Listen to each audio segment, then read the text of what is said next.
وہ کیا لکھتے ہیں؟ وہ لکھتے ہیں کہ ایک بزرگ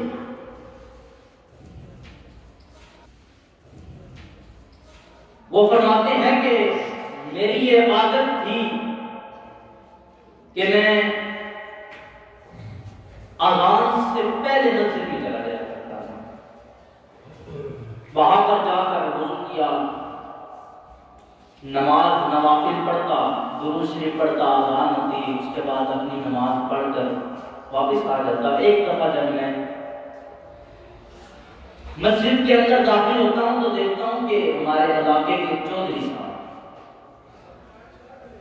چودھری صاحب مسجد میں تشریف فرمایا۔ وہ چودھری صاحب اللہ رب العزت نے ان کو اتنے مال و دولت سے نوازا ہے کہ ان کے لنگر خانے چلا کرتے تھے۔ چودھری صاحب کے لنگر خانے ہمارے یہاں بھی چودھری ہوتے ہیں، مجھے افسوس کے ساتھ کہنا پڑتا ہے کہ وہ آتے عید کو ہی ہیں، لیکن پھر بھی اپنا مسلح ساتھ لے کر آتے ہیں کہ مسجد کی گرد و غبار ان کے کپڑے نہ گندے کر دیں۔ اللہ اکبر۔ کہتے ہیں کہ وہ چودھری صاحب وہاں پر بیٹھے ہوئے تھے، انتظار فرما رہے تھے، اور ہمارا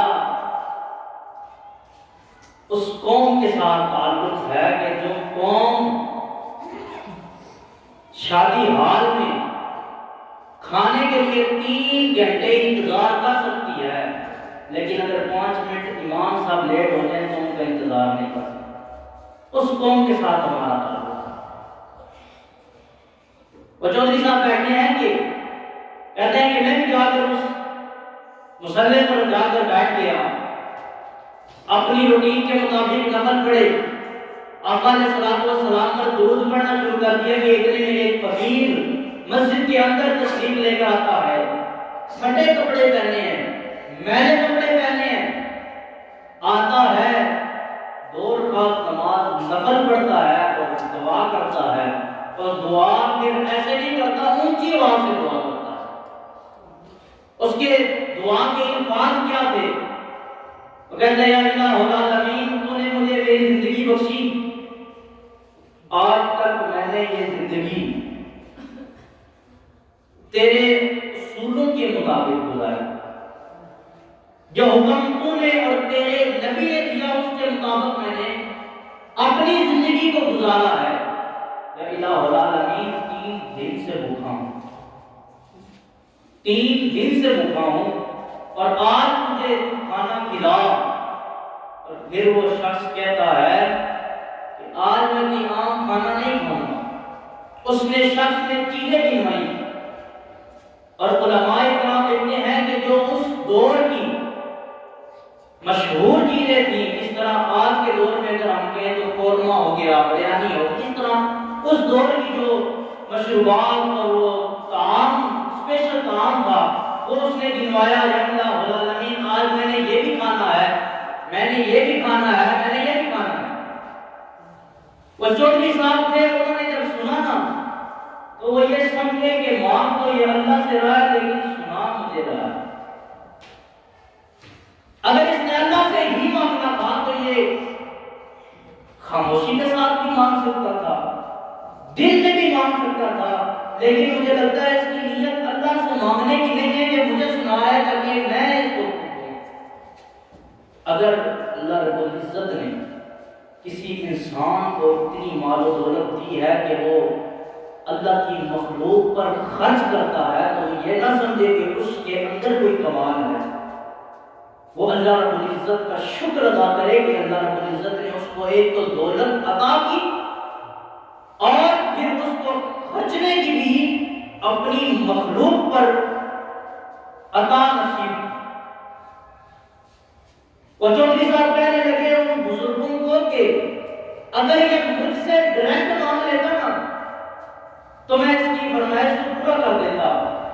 اب یہ اگر مر بھی رہا ہو تو میں اس کو سوکھی روٹی بھی نہیں دوں گا۔ یہ 2 نمبر دعا مانگ رہا ہے، یہ فراڈ کر رہا ہے۔ کہتے ہیں کہ اتنے الفاظ کہنے تھے کہ ایک مزدور ہاتھ میں تھال اٹھائے ہوئے آتا ہے، کر مسجد کا راؤنڈ لگاتا ہے، چکر لگاتا ہے، چکر لگا کر جا کر اس فقیر کے پاس بیٹھ گیا،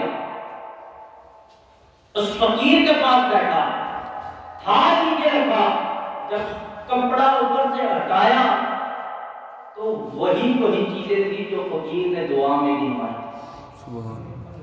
وہ بزرگ کہتے ہیں نہ تو ایک چیز زیادہ تھی نہ ہی ایک چیز کم تھی، وہی چیزیں تھی جو اس فقیر نے دعا میں اللہ رب العزت سے مانگی تھی۔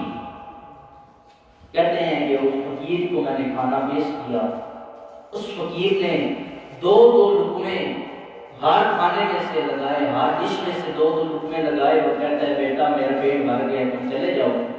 وہ مزدور کہتا ہے کہ میں نے تھال کاسی بند کیا، مسجد سے باہر گیا، وہ چودھری صاحب میرے پیچھے پیچھے روک کر کہتے ہیں نوجوان بات سن ذرا، کیا تو اس فقیر کو جانتا ہے؟ وہ نوجوان کہتے ہیں نہیں میں اس فقیر کو نہیں جانتا۔ چودھری صاحب کہتے ہیں کہ پھر تو نے کیسے اس کو کھانا کھلایا؟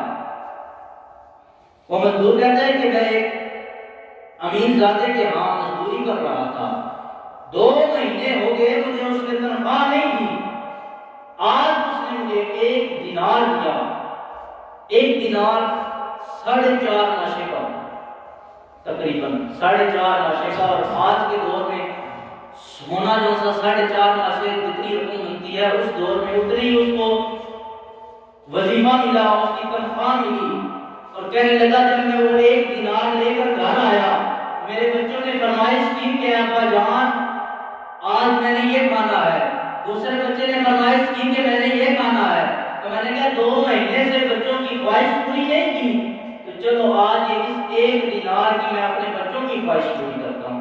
میں بازار گیا، بازار سے چیزیں وغیرہ سامان خرید کر گھر لے کر آیا، اپنی زوجہ کو دیا کہ وہ پکائیں اور میں تھوڑا دیر آرام کر لوں۔ کہتے ہیں کہ میں آرام کرنے کے لیے کس طرح آنکھ لگتی ہے، محمد عربی کا دیدار ہے، کہتے ہیں ادھر میری آنکھ بظاہر بند ہوتی ہے تو مدینے والے کے ساتھ جا کر مل جاتی ہے۔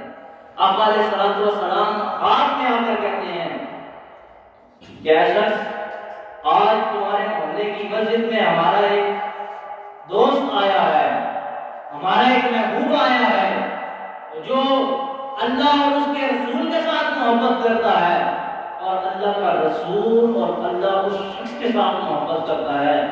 آج اس نے وہ فرمائش کی ہے جو تیرے گھر میں پکا ہے، تو جا اس کو کھانا کھلا، میں محمد تجھے 2 ضمانتیں دیتا ہوں، میں محمد تجھے 2 ضمانتیں دیتا ہوں۔ کون سی ضمانت دی؟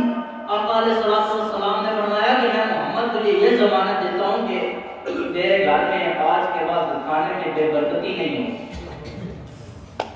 تو ہمارے فقیر کو کھانا کھلا، ہمارے دوست کو کھانا کھلا، میں محمد تجھے ضمانت دیتا ہوں تیرے رزق میں برکت ڈال دی جائے۔ اور دوسری ضمانت کیا تھی؟